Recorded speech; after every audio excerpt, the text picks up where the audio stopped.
ख़बर शामिल कयूं था कराची मां नादरन बाईपास वेझो गुलशन सैद विलेज टेंट सिटीअ में रहंदड़ मिस्कीन बोर्ड मुतासिरनि खां बिजली ऐं पाणीअ जे मुद में लखे रुपया वठी फ्रॉड कंदड़ ख़िलाफ़ एहतिजाजी मुज़ाहिरो कयो वियो। गुलशन सैद विलेज टेंट सिटी जे रहवासियुनि सदर लियाकत बुलेदी, अजमल चांडियो, अब्दुल रफ़ीक कलोड़ो, मोहम्मद खान मंगसी, अली हसन मंगसी, रजबुल आशारी, खान चांडियो, औरतुनि साहिबजादी, मसमात फरजाना, निसा बेगम ऐं ॿियनि जी अॻुवाणी में रैली कढी एहतिजाजी मुज़ाहिरो कयो वियो।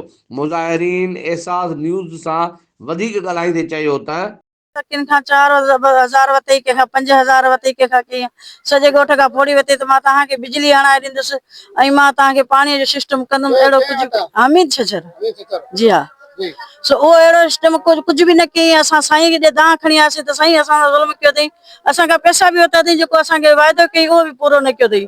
साईं वञी उन सां ॻाल्हायो त उते माना साईं जे ख़िलाफ़ ॻाल्हाइणु शुरू कयो अथई। ॿियो अहिड़ो कुझु बि कोन्हे, पाण ठगियूं करे थो। जेके इमदादी जेके मिलिया आहिनि असांखे सभु कुझु मिलियो आहे, एॾो क्वार्टर वग़ैरह असां ग़रीबनि लाइ मिलिया आहिनि, हीउ विकिणे पियो, फ्रॉड करे पियो। पोइ साईं चुसि जॾहिं ग़रीबनि लाइ मिलिया आहिनि त ग़रीबनि खे ॾे, तूं विकिणी छाजे लाइ थो? एतिरो इतलाफ शुरू कया अथई। खाई आहे जाइन जे फाइलनि जाइनि जा हाणे उहे बि असां कोन ठाहे न शइ। ऐं बिजली पाणीअ जा बि पैसा वरितई, बिजली बि न पैसा वठी वियो, दर दर खां हर कंहिं खां वठी वियो, पर बिजली हिन महिल ताईं पाणी बि न आहे। ईअं बसि पाणीअ जे लाइ बिजलीअ लाइ सभिनी जे लाइ मजबूर लॻा वेठा आहियूं। छा कयूं, हिकु ग़रीब ऊंदहि में वेठा आहियूं, छा कयूं। फ्रॉड कया अथसि, प्लाट मुख़्तलिफ़ माण्हुनि जा विकिया अथसि। मोहतरमा शहीद बेनज़ीर भुट्टे जे नाले सां हाउसिंग स्कीम जा 12 घर मिलिया आहिनि जेके मुतासिरीन जे लाइ आहिनि।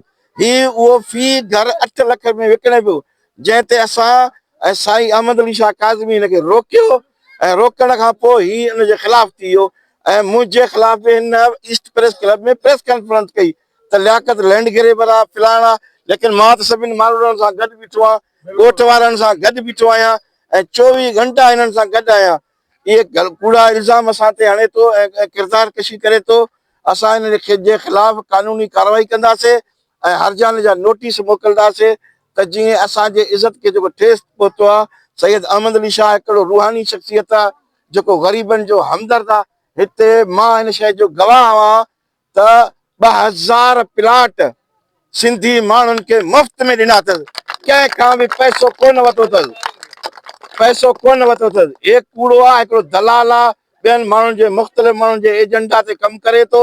इंशाअल्लाह ताला इन जी शिकस्त थींदी, फतह असां मज़लूमनि जी थींदी। बिनी को पैसा वठी बिजली पानी जे हवाले सां न पानी ॾिनई न बिजली ॾिनई, ॿिए नंबर ते फ्रॉड शुरू कई।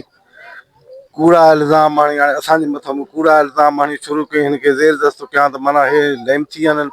अलाह त साईं खे ख़ुशि कंदो, साईं हक़ जे वारनि जे पासे जी मदद करे थो। 10,000 कंहिंखां 20,000 कंहिंखां 5,000 वठी करे इहे फ्रॉड कया आहिनि हिते ऐं तमामु इन माण्हू ते असांखे हैफ़ हुजे ऐं ॾुख आहे त हिकु त हिन में इख़लाक़ जी का ज़री कोन्हे, कंहिं बि नंढे वॾे खे इज़त ॾियणु सिखियो कोन्हे। हालांकि हितां जे माण्हुनि हिननि खे तमामु इज़तूं ॾिनियूं। अफ़सोस आहे इन माण्हू ते जेको अॼु साईं जे ख़िलाफ़ मीडिया ट्रायल करे थो, हिन मारूड़नि जे ख़िलाफ़, हिन आबादी जे ख़िलाफ़ जेको चई रहियो आहे त हीउ ॻोठ गैर कानूनी आहिनि। ही जेको ॻोठ ॿधो वियो आहे DC जी परमिशन सां ॿधो वियो। असल ॻाल्हि इहा की जॾहिं मसइलो थियो आहे जो माण्हू अची फरियादी थी आहे टेंट सिटी वारा साईं ॾे जो साईं असां ॾे हमीद छछर आयो आहे, असां खां पैसा वरिता आहिनि पाणी जी मद में ऐं बिजली जी मद में।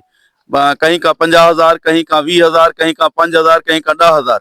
जॾहिं हुननि खे हुन मुतालबो कयो जोसीं असांखे पाणी बि न मिलियो आहे, बिजली बि न मिली, त वरी उन्हनि खे धमकियूं ॾियणु टेंट रहवासियुनि खे ऐं हिते ॻोठ रहवासियुनि खे धमकियूं ॾियणु शुरू कयूं। त साईं उन्हनि खे घुरायो हमीद खे, त वरी साईं सां बि उहो साईं सां बि विढ़ी पियो, साईं सां बि उहो ॾचो करे बीह रहियो जो साईं मां कहीं सां न वरियुमि त मां जो कहीं कुझु बिगाड़े न सघंदो, हे टेंट सिटी जो मालिक मां आहियां, तव्हां न आहियो। इन ॻाल्हि ते अफ़सोस बि थियो आहे ऐं असां हिन जी मज़म्मत बि कयूं था।